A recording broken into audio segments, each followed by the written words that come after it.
Hi guys, my name is Ole from Ole H Photography, and now I'm gonna talk to you about low light photography.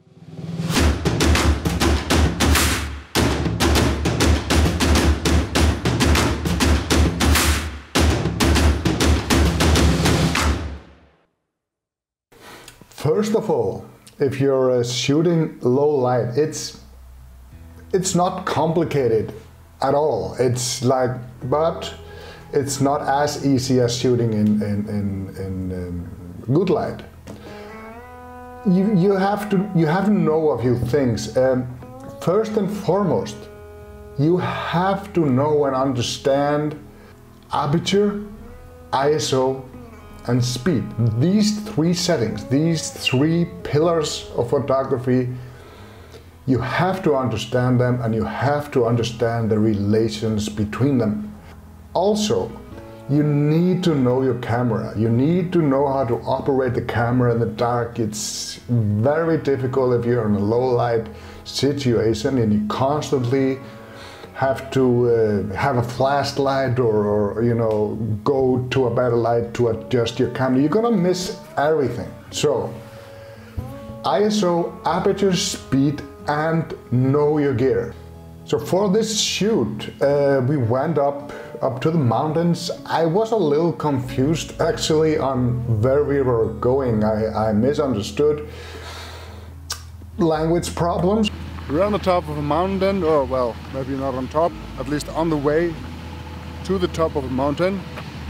And these are actually two-way roads. Look at that. Hi guys. Hi. Apparently this was the right way. You know, I don't understand anything that goes on.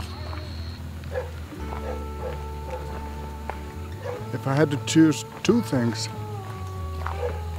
that kind of sticks out here in Vietnam, it's dogs and chickens. There are dogs and chickens basically everywhere. And all of them are barking, hello! All of them are loud. Yeah. Dogs and chickens. Hello, pig. Pigs don't like me. Piggy, piggy, pig. Here, piggy, piggy, pig. Okay, this is somebody's home. Here in the mountains. Hello! Hello, sir.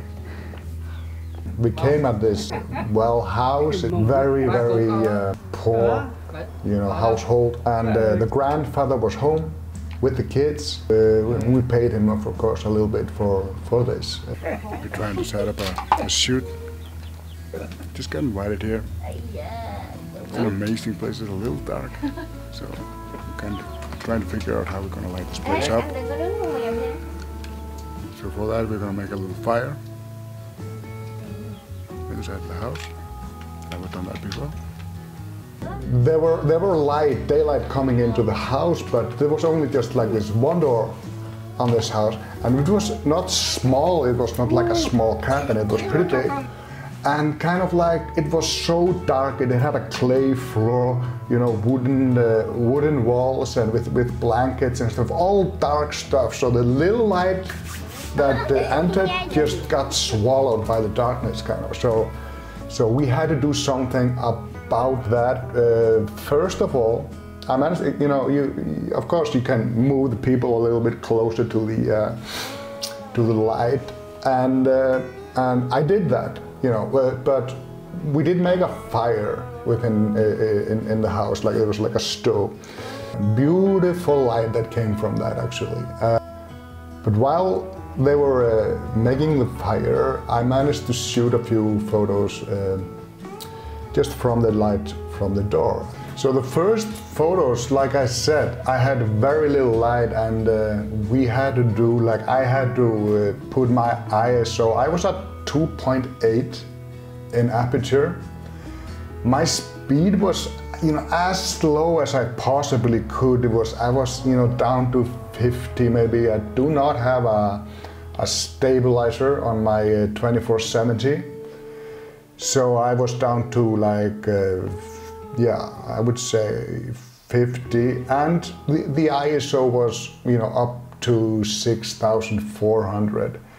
So with that ISO you will get grain, but you know, you always have to give something to get something else. You know that, you know, if you understand the correlations between those three pillars of photography, the ISO, aperture, and speed, you will understand that you always have to give something to get something else.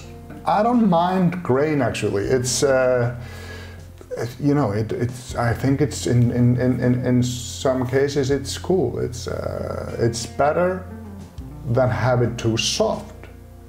You know, to have the pictures too soft. Some of the pictures are actually both grainy and soft, because that was the only way for me to get that. You know, without a flash, I could have done that. I had a flash, but I didn't want that. I really wanted to use the beautiful light, the little but beautiful light that came naturally. So now we got a little fire.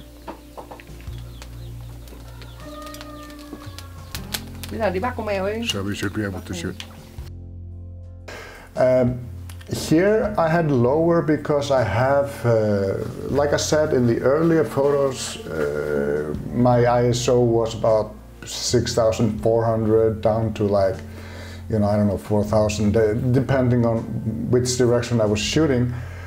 But there I'm basically down to 3,200 because that's all I needed, and still at 2.8 and 50 to 60 in speed. So here the girl is alone. I actually do like this picture. It's you know, it's yeah, one of my favorite in this series. So then we added a little artificial light. We had an option to do like light bulbs there, and there were two. One in this room that we are in. You see inside the other room there, and there's another one there. And it's like I thought would happen. It messed up the beautiful light we had just with the daylight from the door and the beautiful light that came from the fire. So you can work, you know, with that in post. You know, you have like 4 different white balance settings. You know, you need to yeah. It's so the post editing in this case is important. So this was by no means a tutorial in shooting in low light. It was how I do it, and a little explanation on how I do it. Like I said, it's nothing complicated. It's always the same thing. It's composition and light. And if the light is low, you have to know your stuff a little bit better than the quality of light. With that, thank you for watching. Hope you enjoyed it. Thank you.